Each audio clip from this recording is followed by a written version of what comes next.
Scooby-Doo, Abracadabra-Doo.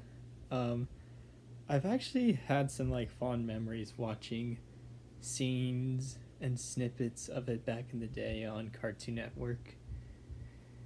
And so out of nowhere, I decided, why don't I watch this? And yeah, it's amazing. It is just like I haven't seen sorry.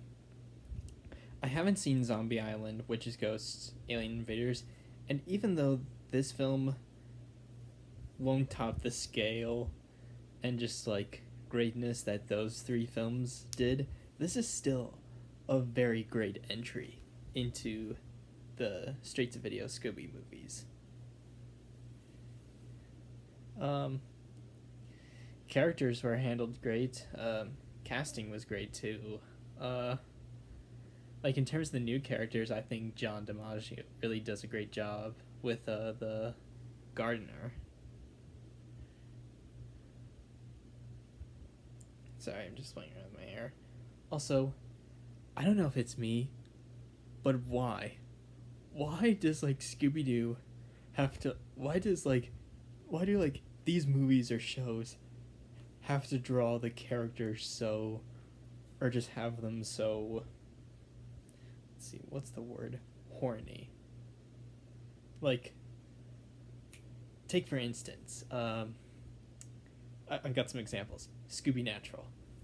During the chase, um, the gang locked the doors, but then one of the characters looks at Daphne a little strangely.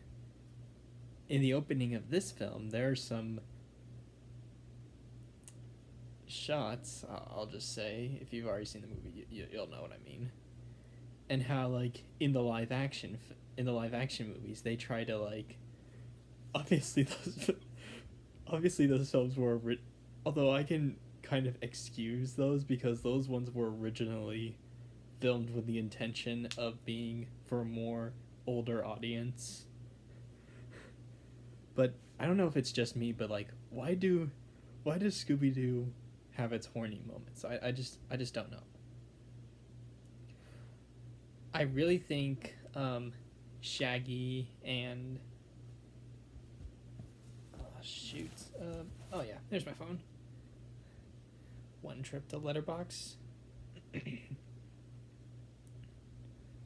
I really think that. Oh man. I really think that Shaggy and Madeline's story or romance plot is just handled so sweet. I mean, I think Madeline is such a great character. I think she's a great addition to the world of Scooby Doo and to this film. She's one of the big highlights of this. I just really like how she's kind of like falling for Shaggy. I just I think it's handled really well. I do think this is a bit better than Shaggy and Mary Jane's side plot in the live action film, but they're both really good. The animation, for some reason, it goes so hard. There are so many just amazing shots that live rent free in my head. Like, a lot are like from the Mystery Machine when Shaggy and Scooby are being chased by what they think is the monster inside the castle. The chase scenes outside, and like the Mystery Machine and Shaggy, Scooby, and Madeline throwing magic bombs. Some really standout animation.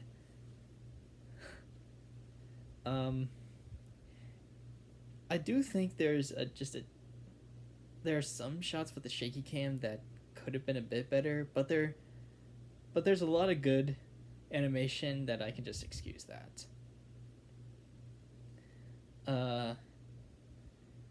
If if I had one little issue, it's that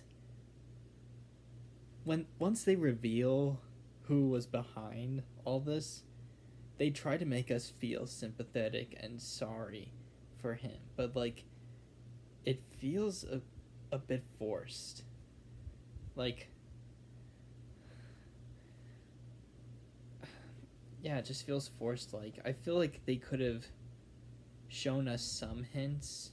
I mean, they kind of do, but I wish we could have gotten just a little more, and to make us really like feel. But there's still like so much greatness like in this film that this really doesn't bring down the whole film. Abracadabra-Doo is such a great film. I think it's just as good as how it was when I saw it, and I also love that opening animated sequence.